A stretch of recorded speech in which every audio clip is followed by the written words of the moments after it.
What is up, super beautiful people of the internet? Welcome to my channel. My name is Amethyst. I'm so happy you're here. Today we're going to do a budgeting video, a long form one, which I haven't done in a long time. And I'm just very excited for today. We're going to do a yearly breakdown. And I guess a little quick disclaimer is whenever you're doing yearly breakdowns, your numbers are obviously going to be a little bit off from what actually happens. You're probably going to earn a little bit more money here or there. You're probably going to spend a little more money here or there. Or vice versa. Maybe you earn less than you expected, but then you spend less. So today we're just going to do a quick count the expenses just to make sure we're still on track for our goals. Currently, my husband and I's goals is to pay off our care credit and also be financially ready for 2 trips this year. We're going on a cruise to Alaska in June, July, and then we're going to Japan in December. So we're very excited for both of these trips, and I'm pretty sure we'll be fine, but we're gonna just double check with today's video. So if you are interested in this yearly breakdown, I do have it on my Etsy. I think I have it on my Etsy. I have to double check, but I absolutely love this little breakdown. I love the bows.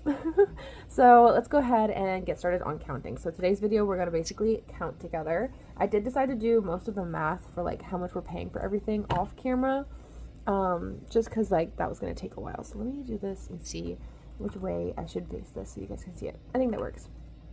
Actually, before we do that, let me show you guys what we're working with. So my husband gets paid bi-weekly, so most weeks or most months he's going to get paid twice, but one of the months he's getting paid 3 times, which is quite helpful. I get paid weekly, so we delivery drive together, and then I do a delivery service on the side with a small business in the area. So we're expecting to earn about $150 a week on side hustle, just side hustle in general. Those are our 2 main sources of side hustle, but I'm counting things we sell on Facebook and like other small odd and end jobs that we do as extra income in this drive category.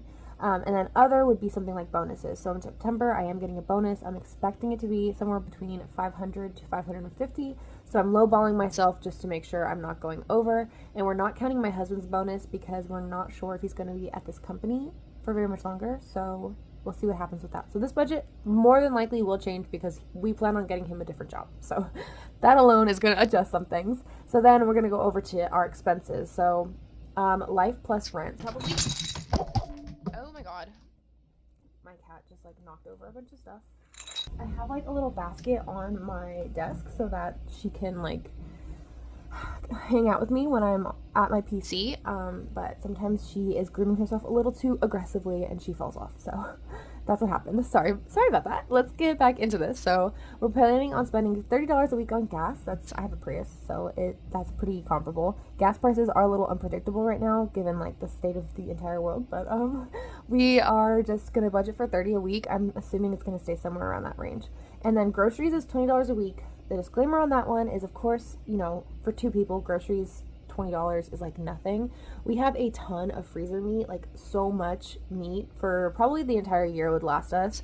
And then also we have so many pantry staples. We have so many pounds of rice, lots of pounds of pasta.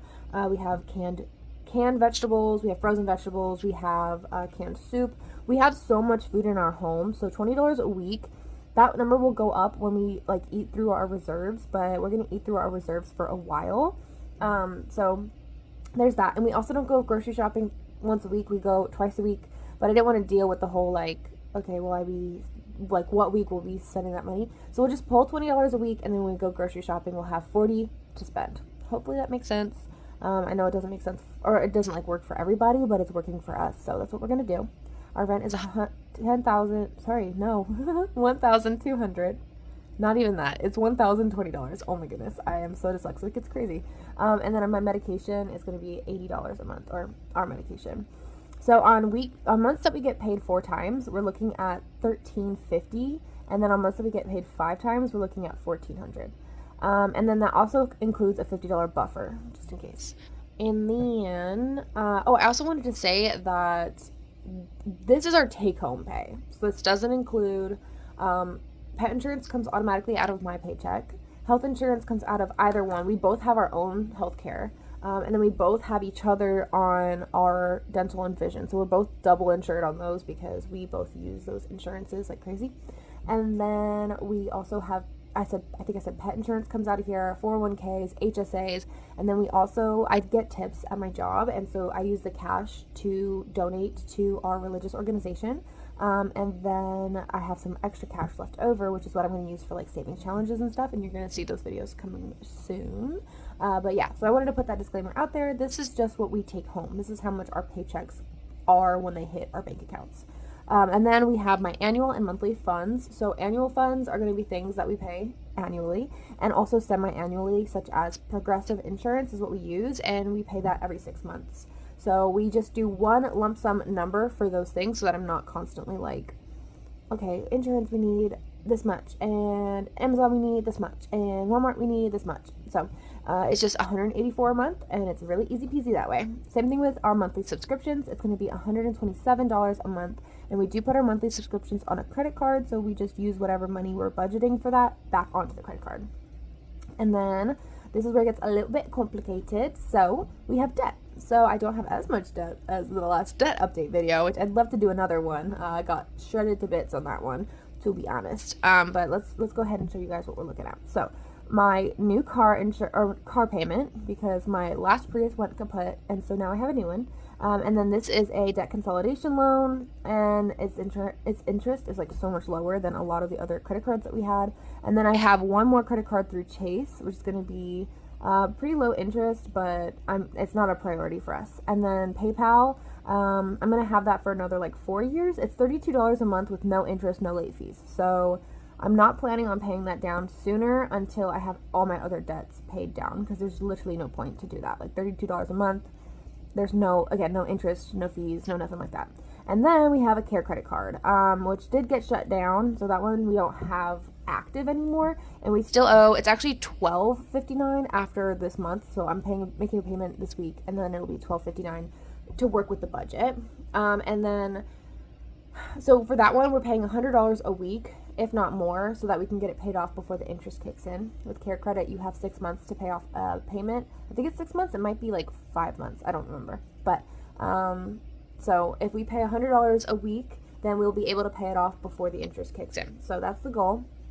And then after Care Credit is paid off, we're gonna put an extra payment towards our Chase card, and that's what this new set of rules is. Yeah, let's look at what we're doing. So for this month, including a $500 Care Credit payment, we're doing $1,602 in debt, $400 this month towards Care Credit, $1,297, $459 towards Care Credit, and then after this, we're done. No more Care Credit. So the payments start cutting down a little bit, and then this is what we're going to end up paying for debt for the rest of the year. And then we'll see what happens in terms of like paying off more, but for right now, this is the idea. And then let's go down to travel. So the Japan trip is going to cost $737 every time my husband gets paid. We set it up so that the payments are bi-weekly, and they come out on the same Thursday my husband gets his paycheck. And then the cruise is $213 a month. And we're just going to pay that minimum for right now, and then after Japan, we'll just pay it off like very, very quickly.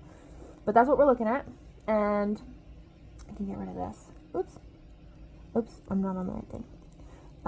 That's what we're looking at. So like you could see, and then also I wanted to explain. So the purple is the Japan payments, and the pink is the cruise payments. So some months we actually won't have a cruise payment because of the way that we set up our paycheck. We do it Monday to Sunday. And if Monday is, say, the 29th of the previous month, then because it's only 29, 30, 31, and the rest of it is going to be April, that week counts toward April. So March 29th is the first day of the April month for our paychecks. I hope that makes sense. I know it's a little bit weird, but it's just what works for us. Rather than cutting the week off in the middle, it just makes it very complicated for me to do it that way. And also it's a lot more numbers that I have to crunch, because then I have to literally write down everything again.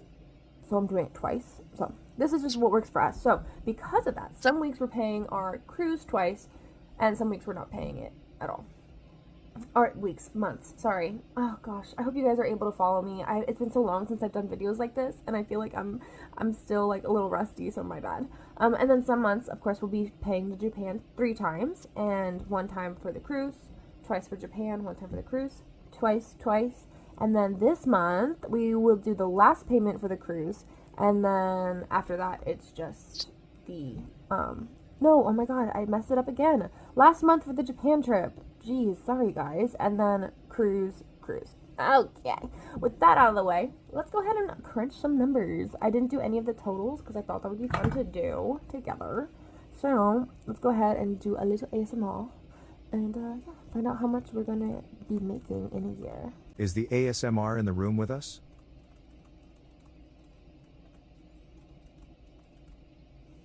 So of course this doesn't include March, February, or January.